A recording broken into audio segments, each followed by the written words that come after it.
presentarles brevemente y luego entraremos en una serie de bloques como de preguntas y entraremos en un centro de debate. Empiezo por Nacho Zabal Beascoa. Estudió periodismo en la Universidad Autónoma de Bellaterra, en Barcelona, e Historia del Arte en The Art Institute of Chicago. Ha vivido en Barcelona, donde nació en 1966, y ha vivido en Londres, Boston, Chicago, Roma y Madrid. Escribe sobre arquitectura y diseño en el diario El País desde hace 20 años. En la edición digital de ese periódico escribe el blog de arquitectura Del Tirador a la Ciudad desde hace 3 años.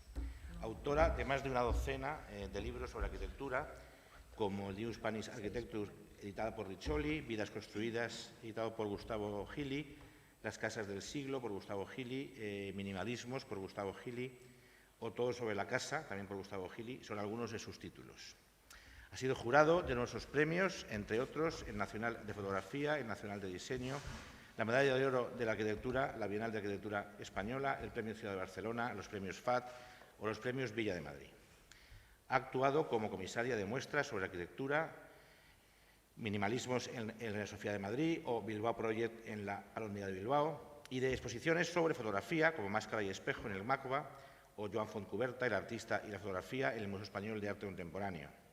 Ha publicado también una docena de cuentos infantiles, algunos de los cuales Valentina en París, Valentina en Nueva York, Valentina en Barcelona o Valentina en Madrid, publicados por Tusquets, relacionan las aventuras de su protagonista con el conocimiento de las ciudades.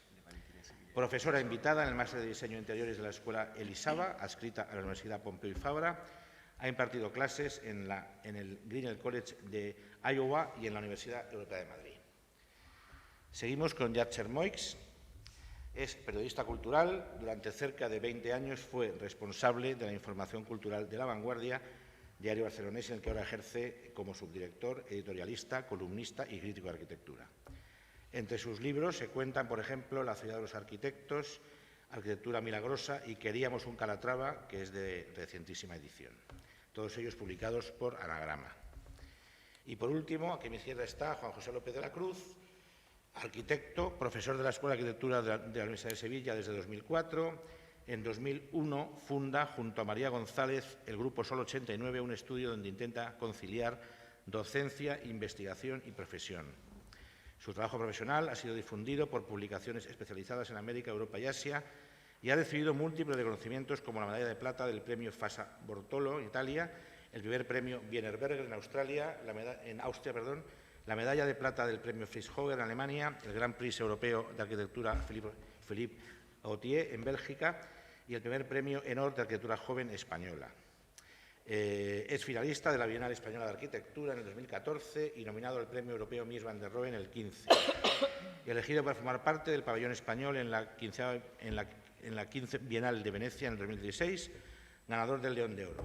Su labor profesional y docente se extiende a la difusión del pensamiento arquitectónico, formando parte del consejo editorial de la revista científica Proyecto Progreso Arquitectura desde su fundación en 2009 y dirigiendo diversos encuentros sobre arquitectura, como el Congreso Internacional de Urzon de la Universidad Internacional de Andalucía o las 2 ediciones del Seminario Acciones Comunes en 2013 y 2016, celebrados en la Universidad Internacional Menéndez Pelayo. Ha escrito algunos libros como Proyectos encontrados, en la editorial Recolectores Urbanos, El dibujo del mundo, en la Ampreave, libro que fue premio de la Bienal Española de Arquitectura 2016 en la categoría de investigación. Bueno, como ven ustedes, la complejidad y la profundidad del debate está asegurada con estos contertulios y yo simplemente voy a actuar un poco de lanzador de una serie de cuestiones y, si os parece, hacemos como unas rondas, que cada uno da su opinión y luego, pues al final, intentaremos que haya un debate con los asistentes. Bien, yo siempre voy a hacer la introducción de... Nos enfrentamos al difícil tema de la divulgación de algo tan complejo y tan importante como la arquitectura. La información sobre la arquitectura sigue siendo un contenido de consumo interno entre profesionales de este ámbito, que parece no acaba de trascender al conocimiento del resto de la sociedad. Aquí parece que los medios pueden contribuir, está claro, a una mayor universalización de la arquitectura, a su difusión. Todos tenemos en mente, en principio, que la arquitectura se divulga a través de la imagen. Todos recordamos el ciclo de documentales El elogio de la luz, dirigidos por Martín de Blas con textos de Manuel Vicent, O el programa Imprescindibles, que por cierto hace muy poco le han dado el premio, el Delfín de Oro de los Cannes Corporate Media, por el documental El arquitecto de Nueva York, sobre la trayectoria del arquitecto Rafael Guastavino. Ahora bien, divulgarla a través del lenguaje escrito parece una tarea muy distinta. ¿Qué significa, en principio, divulgar la arquitectura en texto, de forma escrita? El asunto yo creo que es realmente jugoso y posee varias facetas.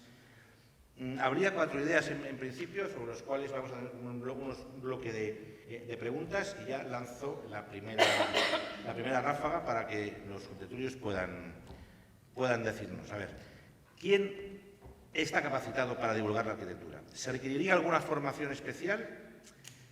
¿Cómo se adquiere esa formación necesaria para escribir sobre arquitectura? ¿Influye o no el hecho de no ser arquitecto o serlo? ¿Hay que tener esa imprescindible distancia crítica que supone a lo mejor el no ser arquitecto? Esa sería un primer bloque.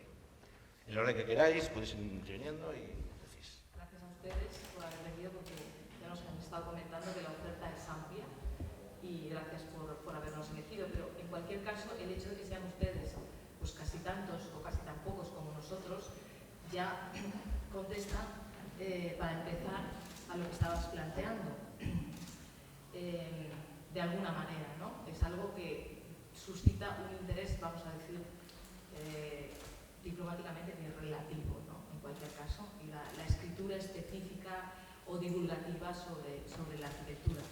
Posiblemente, por una de las cuestiones que has planteado, posiblemente porque es un territorio intermedio entre los arquitectos y entre los periodistas, cada uno con sus carencias y con sus fortalezas. Tópicamente podríamos decir que las carencias de los periodistas serían de formación y de conocimiento, eso también se puede, o intentamos suplirlo y compensarlo, y las carencias de los arquitectos serían otras muchas, también de formación, de imposibilidad muchas veces de comunicar, y a mi modo de vista, a mi parecer, posiblemente de implicación. Siempre que se escribe en un periódico sobre cualquier tema, no solo sobre arquitectura, en las páginas de cultura, cuando se juzga algo, cuando se habla de algo, cuando se elige algo, se tiene un interés en defender algo, un punto de vista como mínimo, una opinión o una idea de esa materia. Pero cuando el interés pasa de ser un punto de vista a ser un interés en conseguir algo a través de lo que se escribe en el periódico, es decir, a utilizar el periódico para conseguir otros fines, la cosa se complica. Y eso ha sido algo muy habitual en el mundo de la arquitectura, si no corrigen, Juanjo, y el periodismo. Utilizar la información no para informar, sino para conseguir otros objetivos. Yo creo que, como ya he hablado mucho, luego ya puedo hablar de formación o de ser o no ser arquitecto, ¿te parece? Precisamente yo creo que no hay déficit de arquitectos escribiendo sobre arquitectura, pero sí que hay déficit de periodistas escribiendo sobre arquitectura. Hay algo y una primera distinción entre lo que es escribir para la prensa especializada, en este caso en arquitectura, y lo que es escribir para la prensa de información general. La prensa de información general, como su nombre indica, se dirige a un espectro de público muy amplio, entre cuyos intereses está la economía, o la política, o los sucesos, o los deportes, también la cultura. En el ámbito cultural, la arquitectura también es un poco la hermana pobre o la hermana pequeña, en la medida en que cualquier persona con una formación cultural media es capaz de opinar sobre los libros que lee, es capaz de opinar sobre las obras de teatro a las que asiste, las películas que ve, etc. En cambio, enfrentada con un nuevo edificio en su ciudad, en muchas ocasiones lo más que se le ocurre decir es me gusta o no me gusta, pero cuando le preguntas las razones es incapaz muy a menudo de argumentar. Yo creo que para superar en alguna medida esta situación es bueno que los periodistas que tienen algún conocimiento sobre el mundo de la arquitectura, cosa que se adquiere obviamente con una cierta afición por la materia y a base de visitar muchas obras, con estas, digamos, pequeñas herramientas, yo creo que se puede contribuir de una manera interesante en esa labor de divulgación, de tal manera que contándole en tus notas a los lectores básicamente cuáles han sido las decisiones, 2 o 3, que han guiado al arquitecto a la hora de configurar su proyecto y cuáles han sido sus atenciones, y al analizar en qué medida ha sido exitoso en términos espaciales, en términos materiales, en términos de composición, en términos de inserción en el ambiente, en el entorno, perdón, pues con esta serie de instrumentos se puede vehicular, se puede transmitir una serie, digamos, también de instrumentales para que el lector de alguna manera desarrolle un tipo de relación con la arquitectura y particularmente con la nueva arquitectura que va apareciendo, más enriquecedora, más profunda, en el fondo, digamos, que le sea esa nueva arquitectura, le reporte más de lo que le reportaría si se quedara en un simple me gusta o no me gusta y no sé muy bien por qué. Me gusta mucho escuchar a Nacho hablar de que aquí lo que se está asociando es un acto cultural, ¿no? Porque creo que ayuda a enmarcar un poco el debate, ¿no? Porque el primer matiz que habría que hacer, me interesa mucho lo que ha dicho Yasser, ¿no? Habría que hablar de cuando se habla de arquitectura en páginas especializadas y sin embargo cuando viene a hacerlo en la crónica, ¿no? La crónica periodística que atiende un suceso concreto, ¿no? Tiene que ver con la actualidad, y algo parecido sucedería con la arquitectura, que habría que hacer otra matización. Claro, si uno hiciera una cierta pregunta a un lector de periódico o a alguien que atiende a los telediarios sobre qué entiende por arquitectura, probablemente tienda a asociarla con el fenómeno de la construcción, ¿no? No deja de ser una paradoja que el periodismo del que venimos a hablar hoy aquí en realidad tiende al porcentaje constructivo menor de las ciudades, ¿no? Que más bien tiene que ver con el mercado inmobiliario, ¿no? Tristemente muchas veces asociado incluso a la corrupción municipal, ¿no? Lo cual creo que ayuda poco a la construcción de una cierta idea de lo que es la profesión, ¿no? Entonces, claro, en realidad lo que venimos a hablar aquí es de una arquitectura, quizá como tú has dicho, que lo entendemos, ¿no? Desde el ámbito de la cultura, ¿no? Por lo tanto, habría que matizar en qué ámbito nos estamos moviendo, ¿no? La discusión general, la discusión del ámbito más cultural de los periódicos y si de la arquitectura o del fenómeno constructivo, que serían dos cosas distintas. Yo, personalmente, la experiencia que tengo como divulgador de la arquitectura no merece la pena ser mencionada hoy aquí porque está dirigida al mundo académico y creo que lo de hoy tiene otro interés, ¿no? Que es precisamente de traspasar fronteras, ¿no? Pero sí quiero recordar que en mis primeros años como estudiante de arquitectura, cuando uno no sabía muy bien qué libros comprarse o qué revistas leer, porque todavía no tenía un criterio construido, la separata del cultural del país, Babelia, que en aquel momento creo que la escribía Luis Fernández Galeano, catedrático de la Escuela de Madrid, fueron de una ayuda tremenda, ¿no? Realmente empezaron a construir un cierto criterio arquitectónico. Me pregunto si hoy sigue siendo así, es decir, si existen medios que tengan esa capacidad de llegar a un público que apenas está balbuceando en cuanto a la formación arquitectónica o ni siquiera lo conoce, y si eso en efecto tiene que ver con la pregunta que nos planteaba Javier, ¿no? Si atiende un perfil concreto de alguien muy especializado o podría ser de alguien que no tenga por qué tener una formación específica. Yo creo que sí debe tenerla.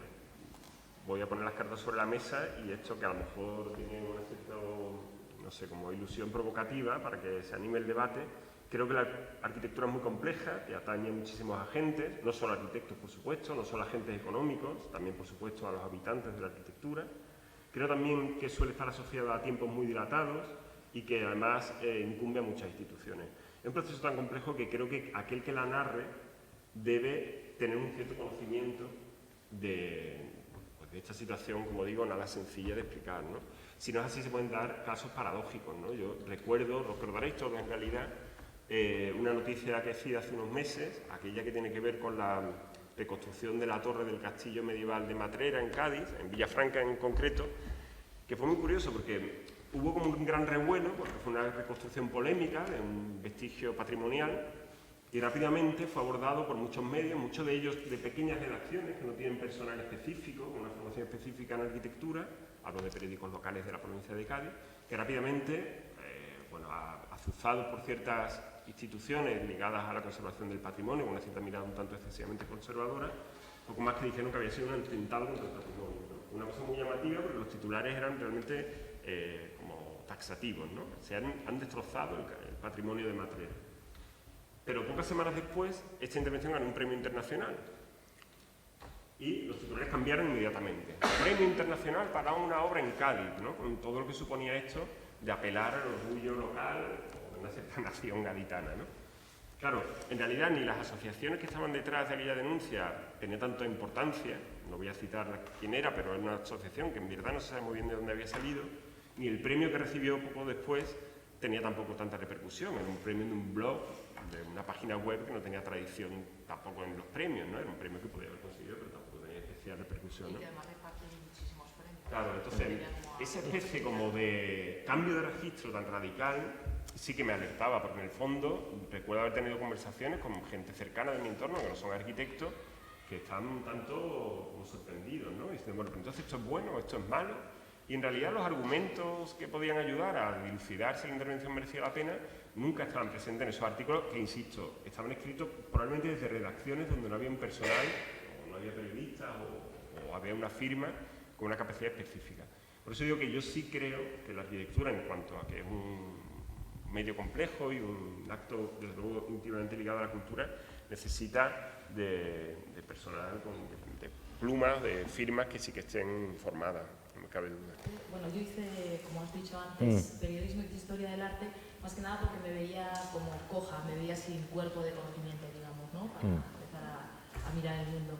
Pero al margen de eso, específicamente arquitectura, pues he aprendido haciendo. Lo primero que hice, me encargaron, cuando estudiaba en Estados Unidos, luego me quedé trabajando y me encargaron un libro sobre la nueva arquitectura española para una editorial de allí, Rizzoli, The New Spanish Architecture. Era justo previo a la España del 92. Había mucha curiosidad, mucha expectación en el mundo para ver lo que sucedía. Yo no tenía ni idea y lo hice pues como una labor de campo, como un periodista realmente.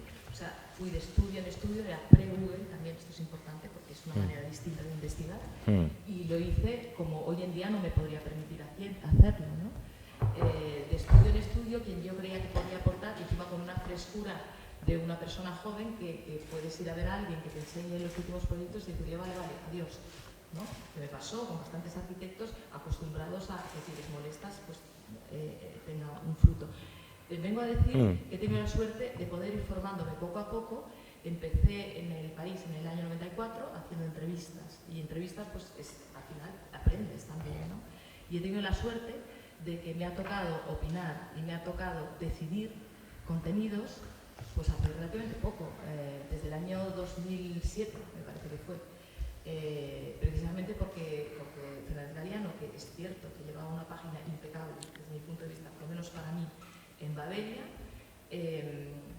hasta tal punto que es exactamente lo que tú has dicho, uno podía hacerse una idea de lo que pasaba en el mundo leyendo la página, hay que decir semanal, porque ahora ya no es semanal, que aparecía en el suplemento cultural, pues dejó de cumplir con ese cometido por circunstancias varias, ¿no? Pero en cualquier caso, hacía ya tiempo que el periódico había empezado a fallar en eso, entre otras cosas, y un poco me refiero a lo que he dicho antes, y perdón que vaya abriendo paréntesis, entre otras cosas, porque un arquitecto metido a periodista siempre, por lo menos en los casos que yo conozco, es un trabajo temporal, en espera de la gran obra, ¿no? O sea, en espera de encargos, son trabajos entre tanto. Mientras que un periodista nunca aspira, o sea, todos aspiramos a hacer la novela que nos jubilará, pero quiero decir, no es tu trabajo cotidiano y te vas reforzando en él, ¿no? Entonces, en ese sentido, pues mi formación ha sido, he tenido la suerte de que cuando me ha tocado opinar, pues ya tenía por lo menos una manera de, ya me había planteado las cosas y me puedo equivocar, pero por lo menos tengo un punto de vista, y el punto de vista que intento tener es justamente esto que estabais hablando. O sea, a mí me importa menos la obra arquitectónica en general y me importa muchísimo más el papel de la pieza arquitectónica en la ciudad, en la sociedad, los efectos de la arquitectura. Por eso, tú antes hablabas de la arquitectura desde el ámbito de la cultura, desde luego, ¿sabes? Con el añadido de la cultura, o sea, con el valor cultural, porque los arquitectos tienden a diferenciar entre arquitectura y construcción, siendo el 96% construcción y el 4% arquitectura. Y yo lo que siempre quiero entender es por qué eso sucede, porque eso es una vía de futuro. ¿Está mal? Ah, no tenía puesto.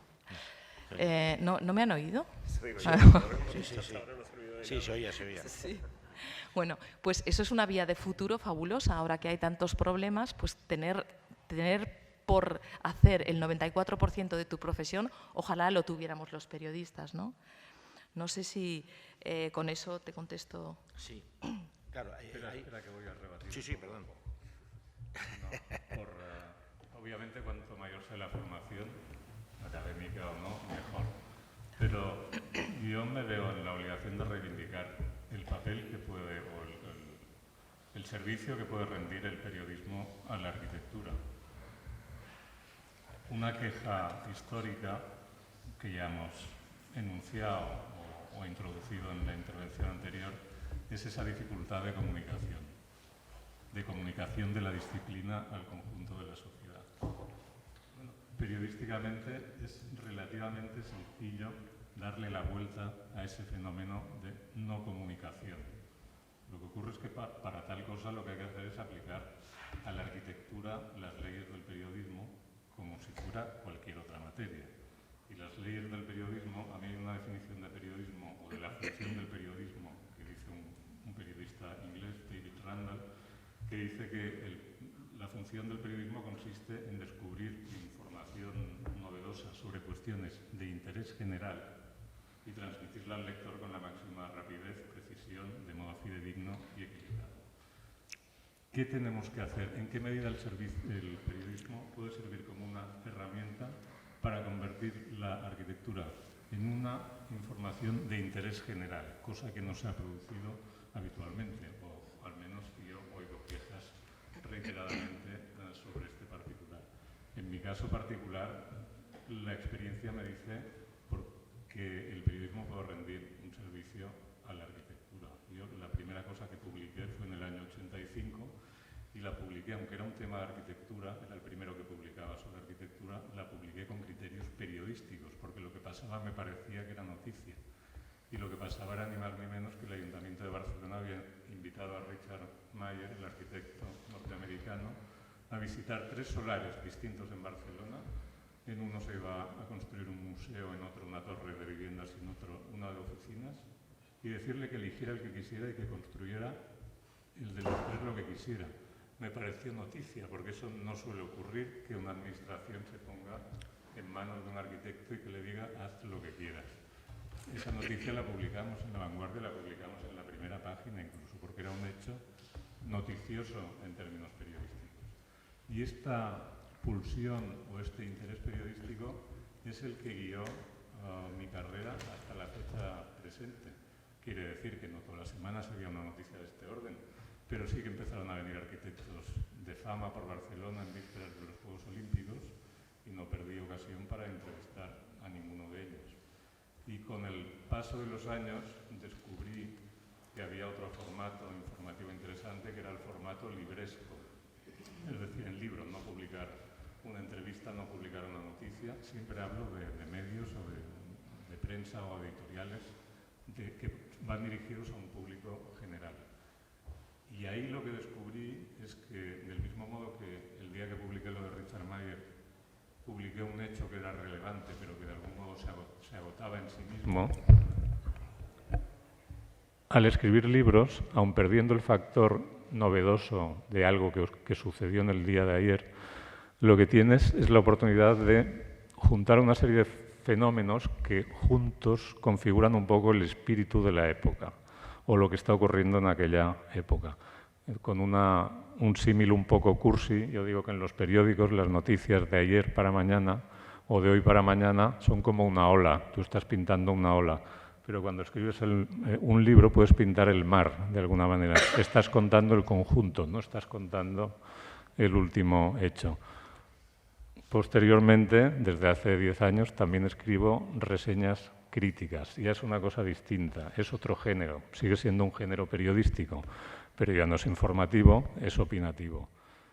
Aún que es opinativo, intento, sin caer en la mera descripción, que haya muchos elementos informativos sobre cómo es la obra, porque considero que sigue habiendo un déficit de conocimiento entre el público general de materia arquitectónica, y yo trato de luchar contra eso.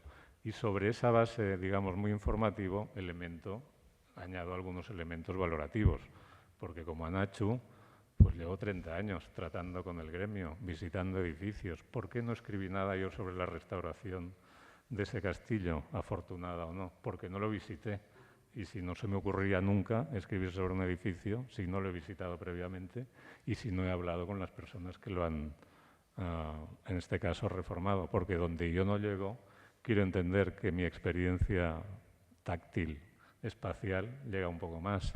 Y que quiero entender también que lo que me pueda referir la persona que realmente se ha tomado la molestia de esa intervención también me puede ayudar, me puede aportar. Y todo eso sumado con lo que llevas recogiendo a lo largo de los años, evidentemente no me convierte en un erudito sobre la materia, pero sí que me siento autorizado y actualmente ya incluso despreocupado sobre la no tanto la capacidad, si queréis, pero sí sobre la utilidad de la función. Sí, bueno, una matización. Claro, al decir que creo que sí, que tiene que existir una formación, me he cuidado mucho de decir que tenga que ser necesariamente académica, es decir, no tiene por qué venir vía de la universidad. ¿Cuántos ejemplos hay de buenos arquitectos que ni siquiera se formaron de modo reglado u oficial? Evidentemente esa formación puede venir desde muchos sitios. Es más, diría que es deseable que no sea arquitecto, porque cabe otro debate aquí, dentro de los muchos que estamos abriendo, que sería la capacidad de establecer una crítica, que probablemente solo sea posible si uno no pertenece al gremio. Me parece que uno puede atender en los medios de difusión a una crítica literaria, que puede llegar a ser descarnada. Igual sucede en el cine, ¿no? Todos leemos con pasión, yo creo que la crítica cinematográfica, porque en el fondo ayuda a construir un criterio, tiene una cierta función pedagógica. Incluso un género que a mí me parece especialmente interesante es el de la crítica taurina, lo cual también anuncia otro tema de conversación. Me interesa más la crítica taurina que el mundo taurino, que me interesa muy poco. Pero hay algo en ese intento pedagógico de enseñar incluso un lenguaje muy elaborado y decantado, que me interesa. O sea, me interesa una cierta labor pedagógica por parte del que está escribiendo de arquitectura. Por lo tanto, la formación no tiene que ser académica, no reclamo que sean arquitectos, sino que me parece deseable que no lo sean, precisamente porque pueden introducir el factor de la crítica tan ausente de la divulgación arquitectónica. En medios de difusión especializados de arquitectura prácticamente no existe la crítica, con lo cual, bienvenida sea si lo hacéis desde los que estáis más liberados de encontraros después a un compañero que os pueda echar algo en cara. Bueno, lo que sucede es que, vuelvo a lo de antes, ¿no? Matizar cuál sería el ámbito de la arquitectura. Tú has citado el caso de Meyer cuando le dan a ofrecer 3 solares. Claro, yo recordaba estos días, también hemos podido leer en el diario El País, la polémica que está habiendo entre Arturo Pérez Reverte y Francisco Rico, ¿no? Los 2 académicos que están litigando, no sé si habéis tenido oportunidad de seguirla. Claro, vienen las páginas de cultura y uno podría decir que están en el marco de lo literario o de lo lingüístico. En realidad no está hablando de literatura ni de lo lingüístico. Me parece bien que aparezcan ese tipo de noticias porque en el fondo ayudan a conformar un retrato más matizado de ese mundo, pero siempre y cuando estén después compensadas, como desde luego haces tú, ya sé, con otros artículos que también se dediquen pues, a la pura crítica literaria o a la narración del hecho lingüístico, ¿no? Pero ese caso que mencionas básicamente es una pelea de gallos. Sí, en efecto, pero aparecen las páginas de cultura en el ámbito de la literatura, ¿no? Entonces, a eso es lo que me refiero. Bueno, hoy tenía 500 comentarios el artículo de Pérez Reverte. Claro, pues a eso es lo que me refiero. Entonces, cuando, claro, evidentemente no es el caso, pero sí que digo que precisamente por la complejidad de la arquitectura puede estar ligado a las cuestiones probablemente más pestilentes de nuestra sociedad, como puede ser la corrupción. Es evidente que la arquitectura ahora está ligada en la mayoría de las noticias que tienen que ver con el mercado inmobiliario municipal, pero que también de repente se establece en el otro ámbito del abanico, que es el de la cultura. Entonces, para conformar un retrato complejo, porque la arquitectura, insisto, es compleja, los periodistas creo que tenéis por delante una función pedagógica, que no sé si eso está en discusión en vuestra profesión, es decir, el periodismo que trata la especialización debe ser pedagógico, porque yo estoy muy de acuerdo contigo e incluso admiro la valentía de que tú percibas una falta de formación por parte también del lector para poder llegar a comprender algunas de las cuestiones que establecen, ¿no? Lo cual no es muy correcto decirlo, pero es cierto que es así, que puede llegar a ser así, ¿no? Entonces, casi me atrevo a preguntaros si la pedagogía es parte también de vuestro trabajo. En ese sentido, perdón, Juanjo, los temas se van solapando, evidentemente, como no podía ser de otra manera. porque el tema siempre está en esa globalidad que estamos hablando, no se pueden separar tanto, pero sí parece claro que hay, en ese sentido, más que formación, tiene que haber una cierta ilustración. O sea, es un periodismo ilustrado de lo que estamos hablando, es un periodismo que tiene curiosidad, que tiene afán de investigación, que tiene afán de observación y que tiene un amor por lo que va. Entonces, sin eso sería un chascarrillo, o sea, un chascarrillo del cual no estamos hablando, estamos hablando de ese cierto nivel. En ese sentido, ya se ha metido el segundo tema fundamental de aquí, que es el concepto de divulgación. Yo creo que esto es fundamental, que está basado en un lenguaje, que está basado en un tipo de lenguaje. Tú has hablado del lenguaje pedagógico, entonces, ¿cómo debe ser empleado ese lenguaje? ¿Se corre el riesgo de que ese lenguaje de divulgación, la famosa banalización de esos contenidos para llegar al gran público? Es decir, ¿se llega al gran público como se quiere llegar a través de ese lenguaje? ¿O dónde están los límites? ¿Cuáles son los límites de ese lenguaje de divulgación? Como decía Einstein, si te sigo explicando la teoría de la relatividad, ya no es la teoría de la relatividad, ¿no? Entonces, ¿dónde está el límite para poder seguir hablando de arquitectura desde su punto cultural, como estamos diciendo, pero divulgando? Yo no pondría los límites tanto en el lenguaje, en el léxico. Evidentemente no sería partidario, en mi caso, de utilizar un léxico especialmente, digamos, profesionalizado o de argot profesional, porque eso una vez invalidaría el esfuerzo que estás haciendo, sería disuasorio.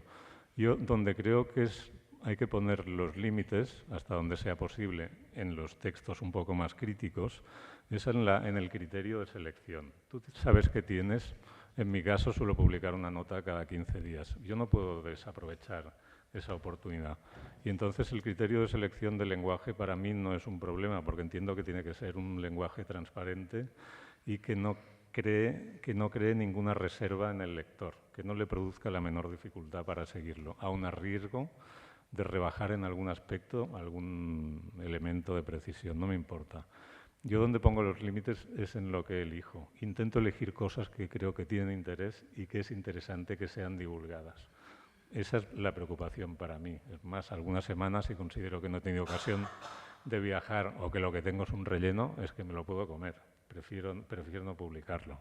Pero el día que publico algo, mi intención es la de señalar una intervención, una obra que ha sido desarrollada en unas condiciones determinadas, pero sobre todo con unos criterios determinados que me parecen que pueden ser iluminadores no solo para otros profesionales que se hallen más adelante en una circunstancia similar, sino para que los lectores entiendan que la arquitectura, aparte de aportar como aparente y exclusivamente aportaba en los últimos 15 o 20 años iconos y bibelots y armatostes y cosas muy llamativas y muy vistosas, pero cuya utilidad, cuya rentabilidad social, cuyo sentido, en último término, era más que discutible, pasada esta oleada, que ciertamente, eso creo que es un tema que también quieres introducir, hay una responsabilidad por parte de los medios de información general, precisamente porque no siempre hay periodistas sensibles a esta materia, hay una irresponsabilidad que se ha traducido en estos 15 años en la difusión prácticamente imparable de cada imagen espectacular que llegaba ya distribuida por las agencias de información general. Cuanto más loco y espectacular era el edificio, más garantizada tenía la publicación en un medio de información general, no con mucha información, pero con un pie de foto diciendo que venía a decir, mira qué enormidad que se va a construir en Shanghái o en Chicago o donde sea. Por tanto, después de estos años en los que parecía que la llave de los medios de información general, la llave arquitectónica, la tenían los proyectos que en ocasiones podríamos considerar que eran los más descerebrados, a mí sí que me parece muy importante, lo repito, poner los límites un poco en la selección de los temas sobre los que vas a hablar, que realmente sean de interés para el público general. Nacho. Vale. Yo tengo varios temas, se me van juntando, Sí, claro. Intentaré sintetizar. Primero, crítica. Yo creo que la crítica, en mi opinión y con todos los respetos a mi ex jefe, es una falacia en la prensa hoy en día. no sé, la gente se queja continuamente de que no hay crítica, de que no hay crítica. En el mundo literario es muchísimo peor aún. Y cuando haces la crítica, pues o no ha leído el libro, o no ha entendido el libro, o me tiene manía. La cuestión es que lo que estamos llamando crítica en realidad es promoción e información sobre el libro. La gente no quiere crítica. No es lo mismo, perdón, promoción o información. No, claro que no, por supuesto, pero digo una de las dos opciones. Promoción o información. No, una de las dos opciones. Eso por delante. En cualquier caso, creo que sí se puede ser crítico, a pesar de que no creo en la crítica como tal, creo que sí se puede ser crítico, y en eso estoy de acuerdo con Yatser. Se puede ser crítico eligiendo contenidos o eligiendo cómo abordar los contenidos. Y voy a poner algunos ejemplos. Es muy difícil que los casos más importantes de la arquitectura, es decir, los que mueven mayor cantidad de dinero, los que tienen más implicaciones políticas y sociales, vayan a la sección de cultura, que es donde estamos nosotros, donde nos movemos nosotros. Para que algo arquitectónico vaya a la sección de cultura, tiene que estar firmado por un arquitecto que se considere un arquitecto del grupo cultural, es decir, del 4% al que nos referíamos antes. Sin embargo, hay muchísimas cuestiones que tienen efectos, insisto, sociales, políticos, incluso urbanos, que desde mi punto de vista debería abordarlos la sección de cultura. Cada vez que me he encontrado con un tema de este tipo, he tenido que convencer a mi jefe de la parte cultural de esa historia. Y pongo ejemplos. Por ejemplo, yo a Juanjo, a este señor, lo conocí, creo, que te llamé por teléfono la primera vez, cuando empecé a detectar que había muchísimos arquitectos, incluso arquitectos que eran profesores en escuela, arquitectos que realmente no podían llegar a fin de mes. Arquitectos brillantísimos, o sea, que les costaba, que en cualquier caso no era la imagen del arquitecto que estábamos dando en los medios, como decía Yatser. Y hago autocrítica. Cada X tiempo en el periódico me hacen juntar a los mejores arquitectos más prometedores. Bueno, pues la foto de los arquitectos siempre tenía que ser una foto ultra chula, mega guay, todos guapos, todos bien vestidos, etcétera, etcétera, etcétera. Y cuando un año le propuse a mi jefe, mira, es que estos tienen que ser en esta vivienda social, al lado de este ULE, porque han ganado el premio FAD, porque es lo que hay y porque son jóvenes y porque tal, pues tienes que mover Roma con Santiago porque cuesta entender eso. Cuesta, ¿por qué? Por todas las cosas que han salido antes en la mesa, por la ignorancia que hay. Al final es un círculo vicioso. ¿Qué se quiere llevar como noticia? Lo que se conoce. Lo que se conoce es lo que suena, los nombres que suenan. Y en arquitectura son pocos. Los edificios que suenan y en arquitectura son pocos. Entonces, ¿qué se puede hacer? ¿Qué he intentado por lo menos yo hacer? El último edificio de Zaha Hadid, efectivamente, lo que decía Yatser antes, ¿no? Espectacular, siempre una rareza. Bueno, pues de repente me llega que tengo que hacer esto sobre el último edificio de Zaha Hadid, cuando ella todavía estaba viva, en Azerbaiyán, un edificio brutal, enorme, y yo digo, pero a ver, esta gente, que son los grandes arquitectos estrella, ¿para quién está construyendo? ¿Y qué quiere decir esto? ¿Qué quiere decir que estén construyendo en regímenes no democráticos, etcétera, etcétera? Pues al final, con la pieza esa y con las fotos, que es lo que queremos llevar a portada y es lo que queremos sacar, se puede hacer una pieza completamente distinta si tú miras el mismo asunto, el mismo edificio, la misma información, desde otro ángulo, ¿no? Yo creo que, o por poner otro ejemplo, si no me alargo demasiado, llevar temas, insisto, que tienen una repercusión urbana a cultura. Por ejemplo, en Madrid sucedió con un edificio que era un timo bajo cualquier punto de vista.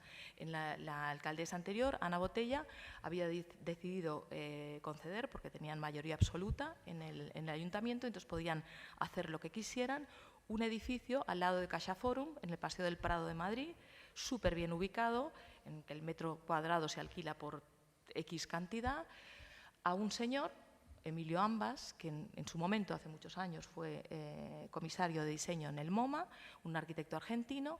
Este señor ponía 4 millones de euros, hacía un museo de la arquitectura que fundamentalmente, cuando lo presentó, tenía por fachadas 2 jardines verticales al lado del... Bueno, esto era atroz desde todos los puntos de vista. Primero, porque tenían que derrumbar el edificio que existía. Segundo, porque con 4 millones de euros era imposible no ya construir aquello, sino además mantener aquello. Era imposible. Entonces tienes que hacer una investigación de ir a buscar pues, cuánto cuesta mantener un jardín vertical, etcétera, etcétera. Pero aún así, con todos estos argumentos, este señor tenía una relación, tenía una fundación con un antiguo concejal, exministro de Cultura, a la postre, etcétera, etcétera. O sea, implicaciones de todo tipo. Pero aún así, con toda esta información, no entraba en la sección de Cultura. ¿Y qué haces? ¿Qué haces? Pues buscas y buscas y buscas y al final, ¿qué se te ocurre? Pues el juicio de los otros arquitectos, que digan que es una castaña el edificio. Al final no importa que sea un timo, con perdón, sí importa, pero no es pertinente para la sección de Cultura y sí lo es que el edificio sea una castaña, arquitectónicamente hablando, esté mal. ¿Qué pasa entonces? ¿Qué arquitecto te dice eso? ¿Qué arquitecto está dispuesto a enemistarse con el ayuntamiento, a pensar que en el futuro pueda o no necesitar a los poderosos? Pues muy pocos. ¿Qué tienes que hacer? Pues tienes que ir a buscar fuera, autoridad fuera, juicio a gente reconocida. O sea que el trabajo es así. Ahí lo que está diciendo Nacho me parece interesantísimo porque hemos entrado de lleno yo creo, en el nudo gordiano de un poco el debate, que sería el tema ideológico, evidentemente. Es decir, aquí, ¿qué es lo que se divulga y cómo? Es más el qué, el tema, ¿no? Entonces, claro, había una sección en la ABC en los años 20, el otro día me enteré en una conferencia aquí, se llama El Madrid más feo. El Madrid más feo. Entonces, los que llevaban aquella sección ponían a caer de un burro a los edificios de palacios. O sea, creaban opinión, eso es un tema fundamental. Bueno, eran otros tiempos, evidentemente, pero no deja de ser es decir, no deja de ser como una prueba de que esas secciones, bueno, pues ya existían y que generaban opinión sobre la ciudad y debate sobre la ciudad, etcétera, etcétera, desde un punto de vista el que fuere en ese momento ideológicamente más necesario, de alguna manera, ¿no? Entonces, ante esto yo voy a introducir un pequeño texto polémico para que ya un poco sigamos por ahí, ya creo que ya casi hasta el final, aunque luego hay un tema de formato que me convendría hablar. Pero mirad, por ejemplo, un texto que he recogido de Juan Daniel Fullaondo, antiguo catedrático y director de Nueva Forma muchos años, y como sabéis, pues un arquitecto muy culto, que decía unas cosas como decía: hay una negación de todo aquello que resulta difícil o imposible. Una lengua tan solo es bella para el que la conoce y sabe controlarla. En el fondo hay bajo esto un problema de educación, siendo notoria la crisis actual de formación artística y arquitectónica. Resulta así más fácil derivar hacia valoraciones socioeconómicas, factores importantes dentro de la aventura arquitectónica, pero no los únicos, y que de hecho no caracterizan definitivamente el hecho arquitectónico, que sigue prendido y seguirá de un gran número de perplejidades. Me parece que esto es por lo menos suficientemente polémico, es decir, cómo afrontar el tema del lenguaje arquitectónico desde el punto de vista seriamente o desde un gran medio, ¿no? Es decir, estamos creando opinión, estamos desviando la atención de toda una profesión, porque, claro, los arquitectos incultos, que los hay muchos, se dejan llevar por la opinión que en el Babelia, en la ABC Cultural, es decir, que aquí hay un tema que es pedagógico, o sea, que todo está relacionado. ¿Qué opináis de esto? ¿Qué opináis de esto del qué? O sea, de cómo divulgar el qué. ¿Cuál es el tema que hay que divulgar? ¿En los escándalos de la arquitectura también? ¿O es más difícil, o es más fácil eso? En realidad se busca una cierta facilidad en divulgar más eso que no aspectos lingüísticos de la arquitectura, que son mucho más complejos. Como tú dices, hay que pedir muchas opiniones para llegar a una conclusión de que algo es feo. O que algo no es pertinente. O sea, no, decir algo no es pertinente. O sea, si ya te digo que el Museo del Prado no es pertinente su ampliación, estoy cometiendo un sacrilegio si hablo contra Moneo, el mejor arquitecto de la historia española. Entonces, ¿qué pasa aquí? ¿Qué pasa aquí?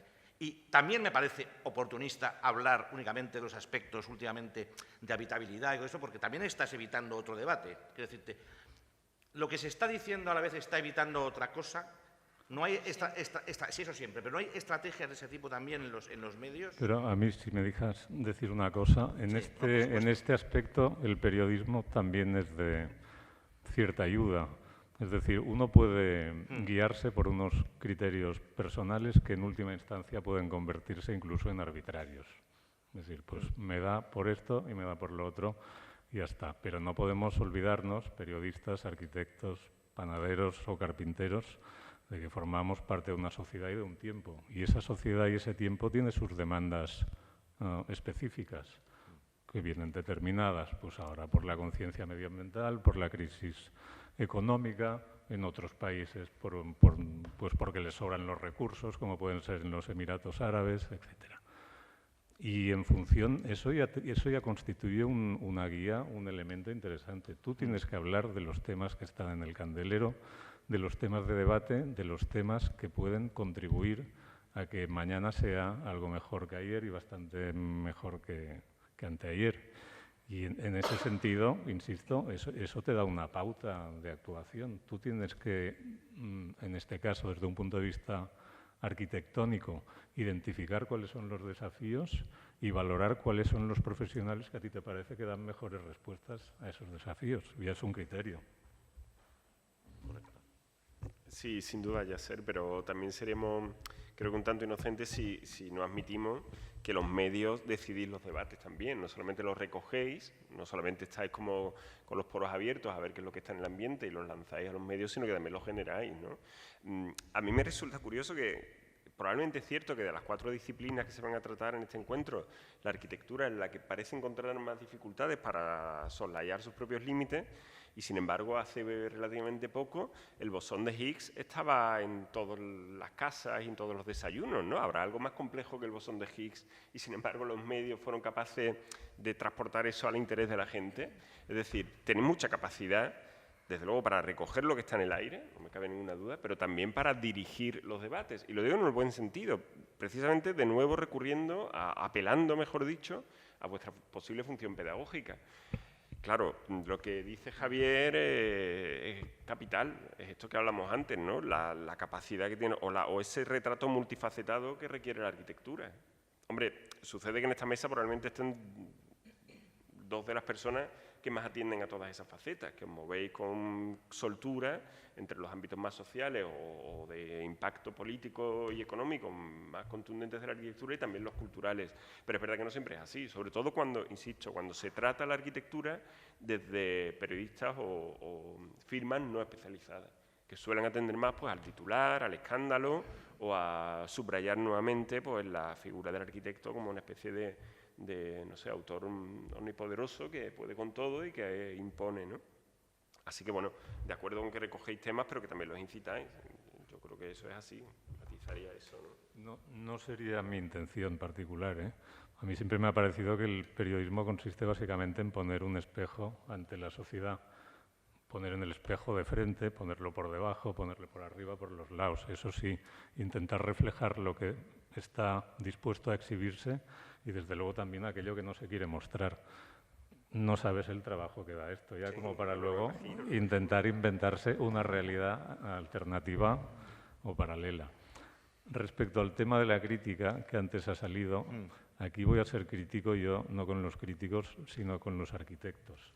La cuestión también está en cuál es el propósito de la crítica. Y sobre esto hay opiniones divergentes. Y yo ya os he dicho, y lo reitero una vez más, que para mí es una función divulgativa, en la que prima el elemento informativo, en mi caso particular, con algunos elementos como más orientativos para el lector.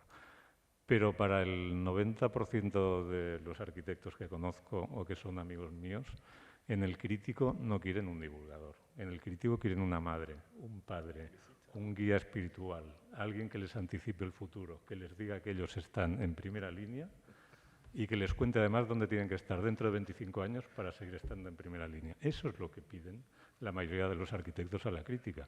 Y francamente, críticos de esos no hay muchos, porque gente que sepa qué va a pasar dentro de 25 años, presentadme algunos, no los hay. Pero esto es el arquitecto medio, o el arquitecto no medio, sino con un cierto nivel intelectual cultivado, con un nivel de inquietud, en el crítico busca un padre. Es bonito eso. Bueno, yo lo siento hablar tanto de yo, pero es que solo tengo mi experiencia a la que remitirme y luego puedo hablar un poco de los demás, si acaso. Pero mi caso es muy distinto del de Yasser Mosh, porque tú decías que tú tienes haces una reseña cada 15 días. Yo tengo que continuamente llenar aquello como sea, porque trabajo evidentemente él está arriba, yo estoy, vamos a decir, por en medio.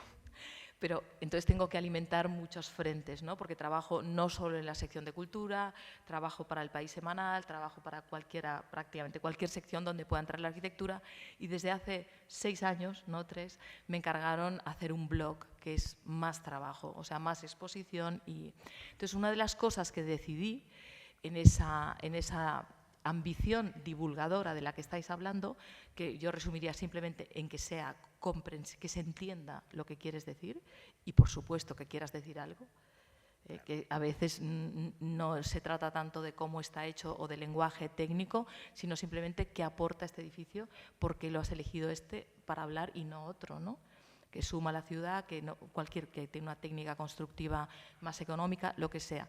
Entonces, una decisión que sí, a grosso modo te puedo contar, tomé inmediatamente, fue la de hablar de dinero, que es un tema que parecía tabú en la arquitectura.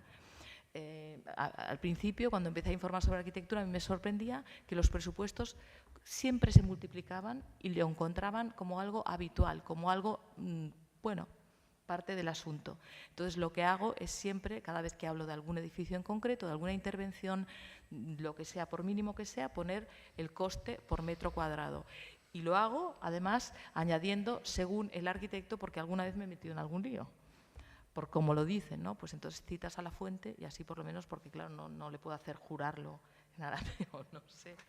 Pero bueno, entonces me parece que añadir el valor económico, o el coste económico más que el valor, es una pieza de información que define también la arquitectura. No es lo mismo hacer un gran proyecto, evidentemente por una cantidad astronómica, que... En ese sentido parece que el formato yo creo que es un tema sustancial.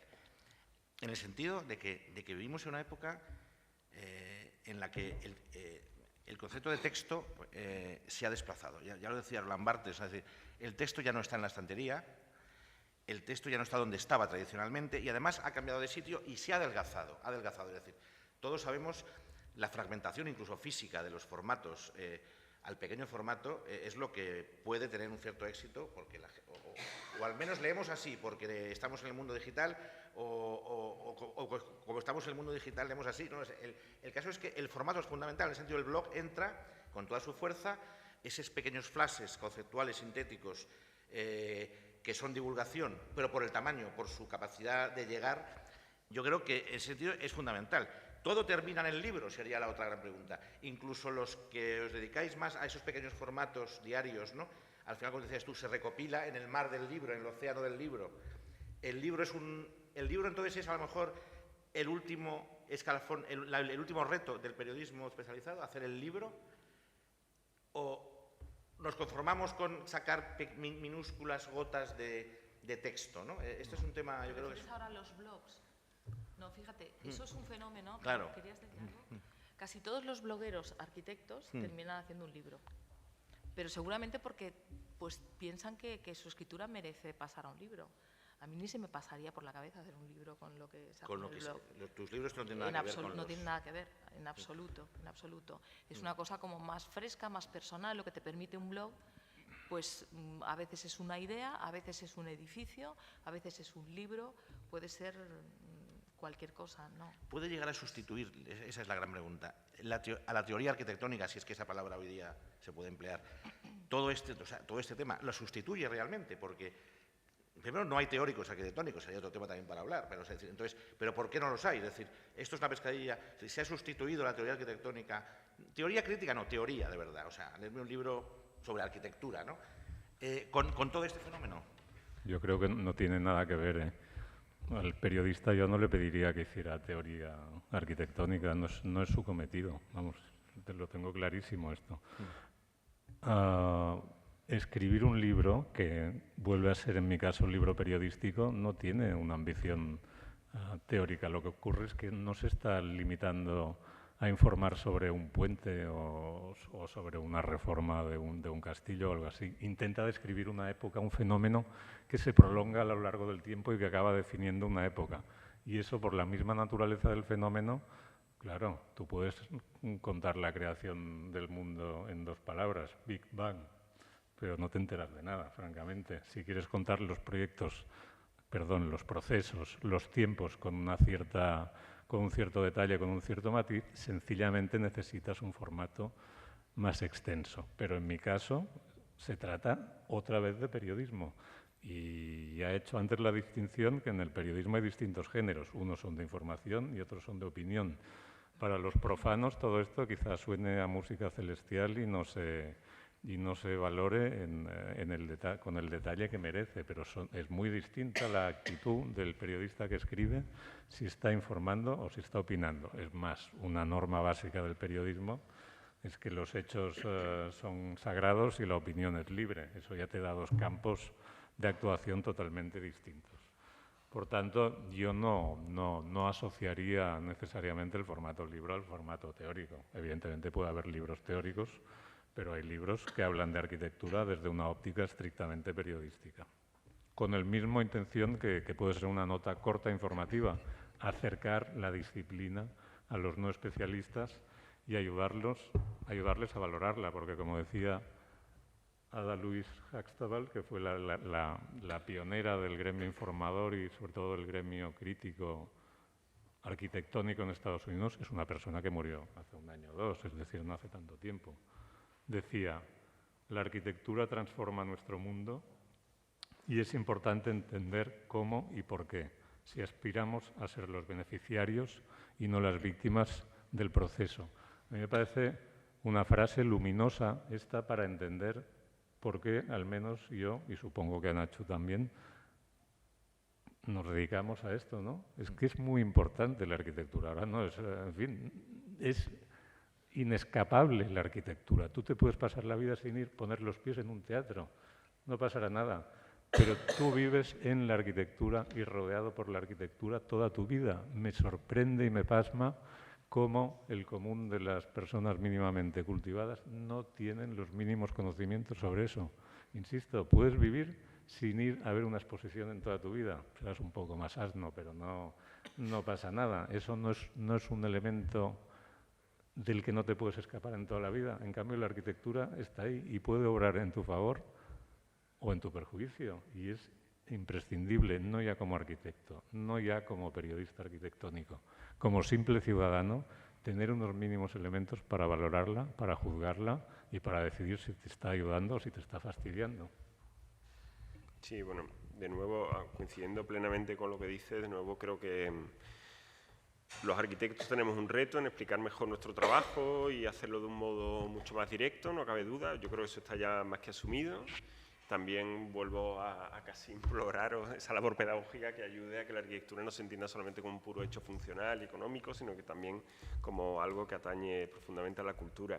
En cuanto al formato digital, creo que los fenómenos que pueda sufrir o de los que se pueda beneficiar la difusión de la arquitectura a través de medios digitales no son ajenos a los de cualquier otro conocimiento. Es decir, creo que el proceso por el cual la difusión del conocimiento en los medios digitales impone una cierta velocidad, una cierta rapidez, una cierta superficialidad en muchos casos, atañen a la arquitectura como a todos los demás, ¿no?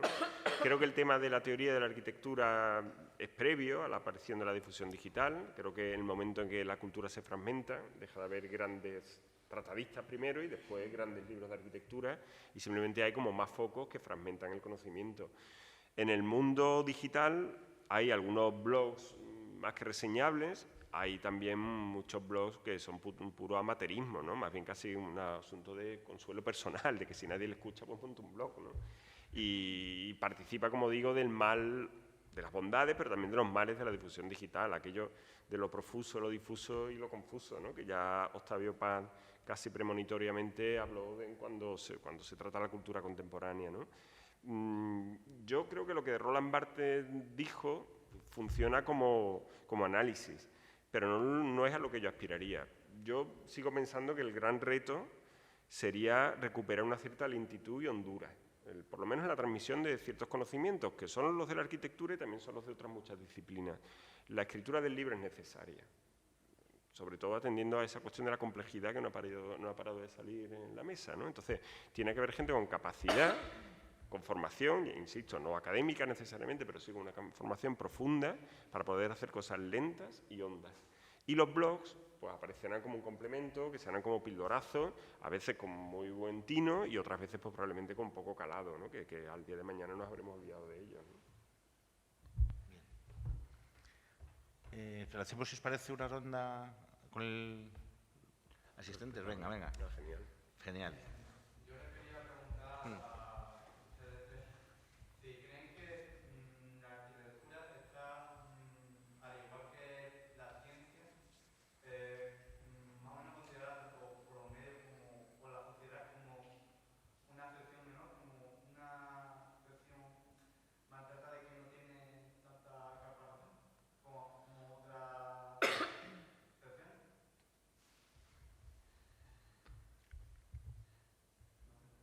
Yo a veces me he preguntado, seguro que vosotros lo sabéis, ¿por qué las páginas de economía son de color salmón? Y he llegado a pensar alguna vez que es un reclamo, un puro reclamo colorista, como lo pueden ser las flores para las abejas, ¿no? A lo mejor la arquitectura debería tener su propio color, porque yo creo que sí, que definitivamente, lo he dicho antes, de las 4 disciplinas que se van a hablar en este encuentro, creo que la arquitectura es la más ignorada o la menos permeable para la sociedad, la que menos se detiene uno cuando lee el periódico. Yo creo que son páginas que se pasan con rapidez buscando rápidamente los deportes o la programación televisiva, ¿no? La sección de deportes en nuestro periódico, en El País, es modélica.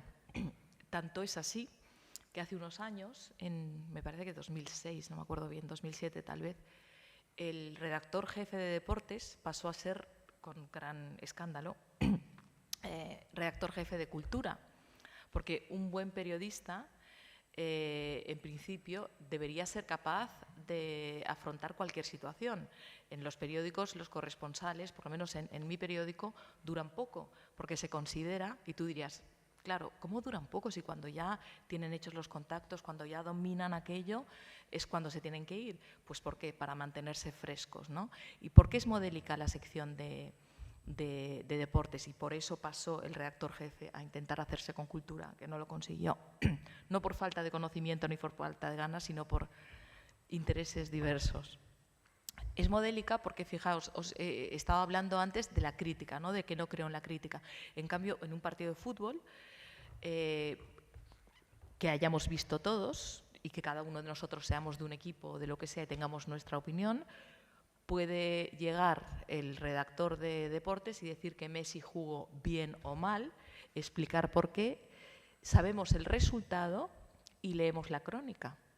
Y no pasa nada. No pasa nada. Prueba a decir en el periódico que la última novela de Arturo Pérez Reverte es un bodrio o que es un escritor de bestsellers, pues ya tenemos montada la polémica, ¿no? Por ejemplo. O sea, la sección de deportes, en ese sentido, es modélica. También, naturalmente, tiene muchos más lectores, pero tiene esa libertad. La de ciencia, que preguntaba usted, claro, es que nosotros, yo en la de ciencia soy lectora, y entonces, ¿en qué me fijo como lectora? Me fijo en quién escribe.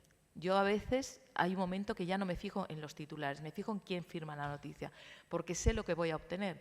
Y en nuestro periódico tenemos a una especie de monstruo maravilloso que es Javier San Pedro, en la sección de ciencia. Entonces, cualquier cosa, prácticamente cualquier cosa que vaya a escribir él, va a estar bien, vas a aprender algo. En ese sentido, y sé que no me la va a dar, que me lo va a explicar. Cualquier cosa la voy a comprender, y en ese sentido nos relacionamos con las otras secciones, yo por lo menos como lectora, ¿no? ¿Que es tan menor como la de ciencia? No, yo diría que la arquitectura es mucho menor todavía, es mucho menor. Yo, trabajando en la sección de cultura del periódico, a veces tu redactor jefe no tiene reparo en...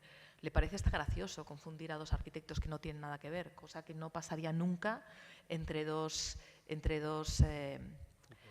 bueno, futbolistas desde luego, pero tampoco entre dos escritores. O sea, digamos que si le plantearas algo con dos escritores que no conoce, si fuera un mal jefe, que muchos lo son, haría ver que los conoce a los dos. Y en cambio, con los arquitectos, pues es capaz de confundir, yo que sé, a mí me ha pasado, a Philip Johnson con Niemeyer, que no tienen, es agua y aceite, ¿no? Nada que ver. Mucho más minoritario, perdón, por contestar.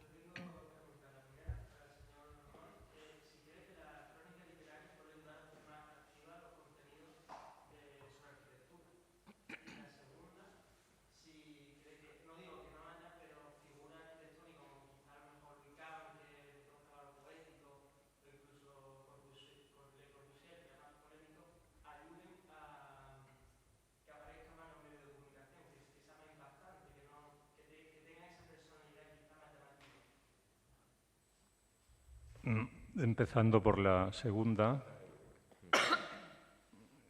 es evidente que no solo en arquitectura, en cualquier otra disciplina, los creadores o las personalidades muy poderosas ejercen un influjo suplementario sobre los receptores de sus producciones.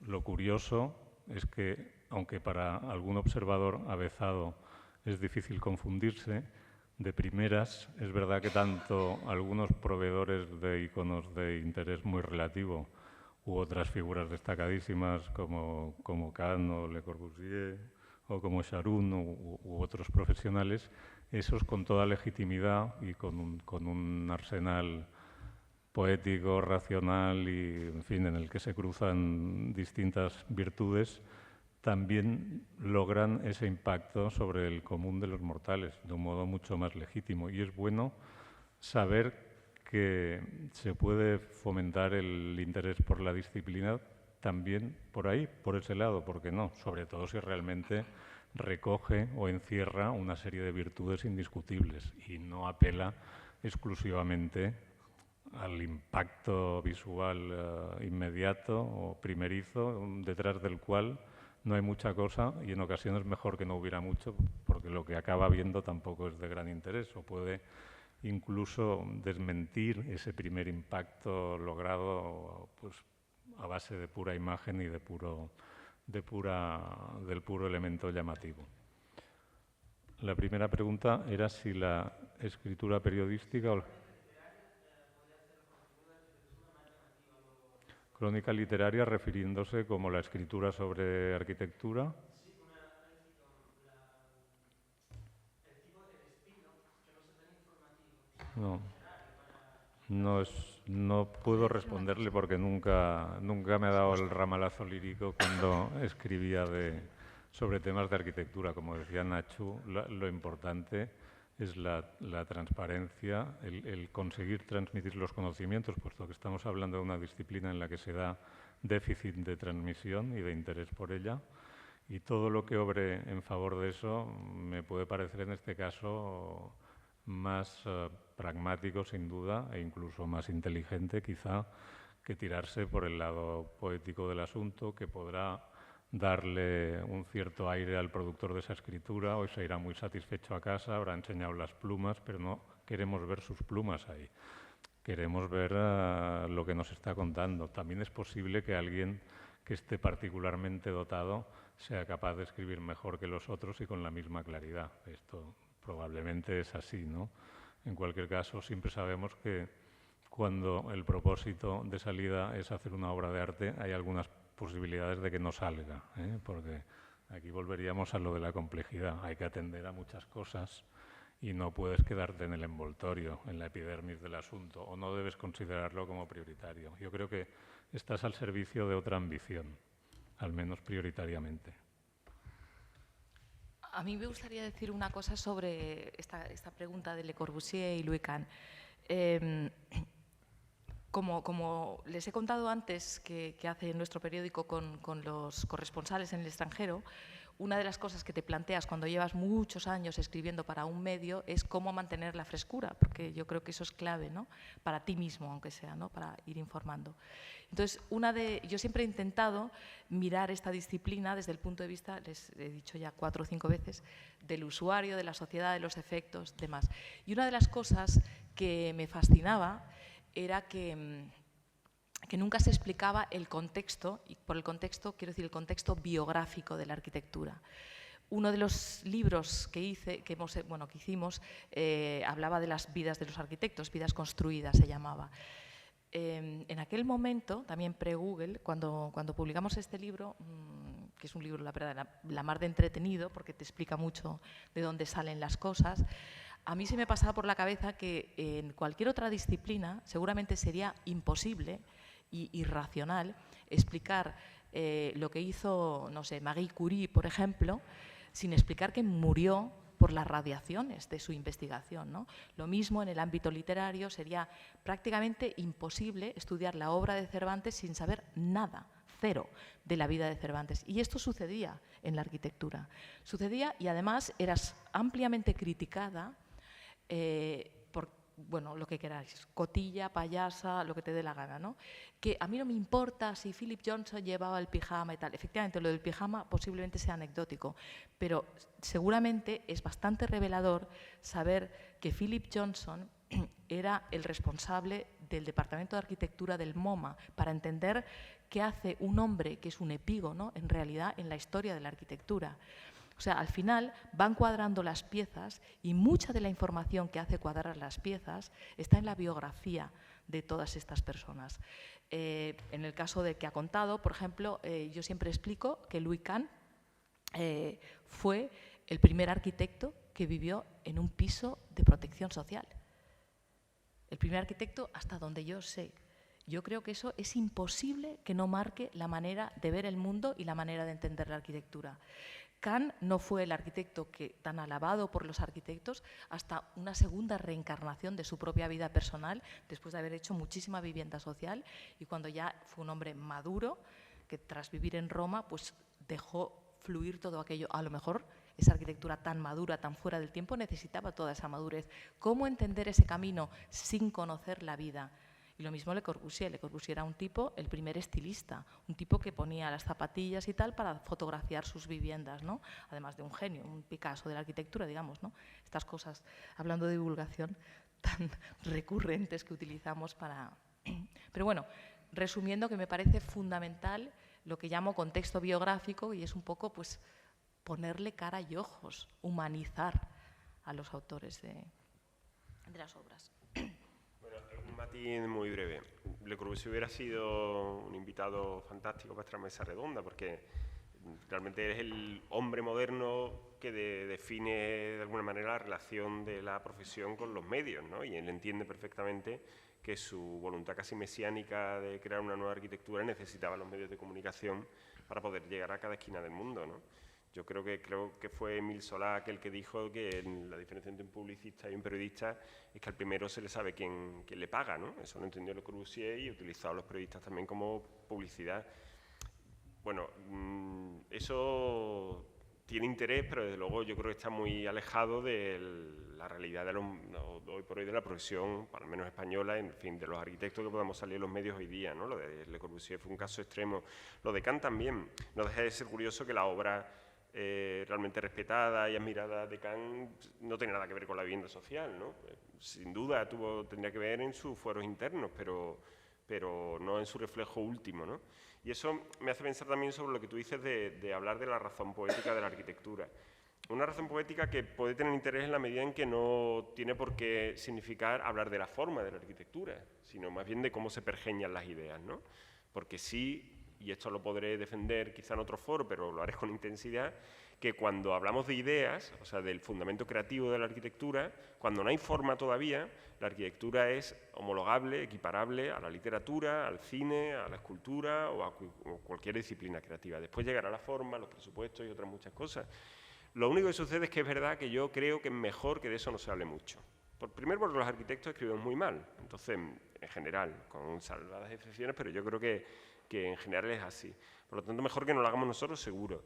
Y segundo, porque creo que hay un ámbito de la creación que está mejor en los cuadernos, ¿no? Está mejor como en la parte que no se ve de los icebergs, ¿no? Y la punta, lo que sobresale, lo que al final vemos, deben ser los edificios. Y todas las cuestiones más personales y más íntimas, pues, pertenecen al misterio de lo creativo, ¿no? Y tampoco deben exponerse excesivamente por aquello que tú decías de no entornar demasiado los ojos y volvernos demasiado cursis, ¿no? Termino, simplemente creo que agradeciendo la lección que nos han dado de verdad, de divulgación, cada uno desde su punto de vista, estos tres contertulios, la calidad y la honestidad con que están divulgando la arquitectura, yo creo que esto es de verdad de agradecer. Muchas gracias.